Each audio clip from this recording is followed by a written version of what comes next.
আজ বানাবো সর্ষে পাবদা। দেখো বাজার থেকে কত মাছ কিনে এনেছে। তো এখন চলো এই মাছগুলোকে কেটে নেওয়া যাক।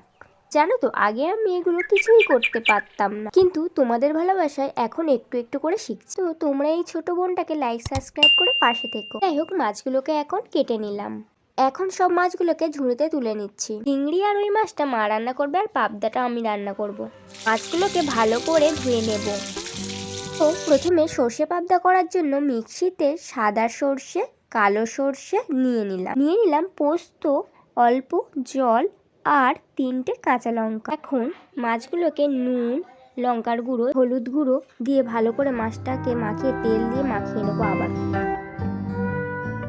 উনুনটাকে এখন ধরিয়ে নিয়ে আমি কড়াইটা বসিয়ে দিলাম। কড়াইটা একটু গরম হলে সর্ষের তেল দিয়ে দিলাম। তেল গরম হলে মাছটাকে ছেড়ে দিলাম। মাছগুলোকে ভালো করে ভেজে নেব। এরপর কড়াইতে 2টো তেজপাতা ও কালো জিরে দিয়ে দিলাম তেলেতে হলুদ গুঁড়ো, আদা রসুন পেঁয়াজের পেস্ট। এরপর দিলাম সর্ষের পেস্টটাকে। এরপর লঙ্কার গুঁড়ো দিয়ে দিলাম। তারপর একটু নাড়াচাড়া করে জল দিয়ে দিলাম। এরপর আমাদের একটু ঝাল লাগতো বলে আর একটু লঙ্কার গুঁড়ো আর নুন দিয়ে দিলাম। এবার সামান্য চিনি দিয়ে দিতে হবে। একটু ঝোলটা ফুটে গেলে মাছগুলোকে দিয়ে দিলাম।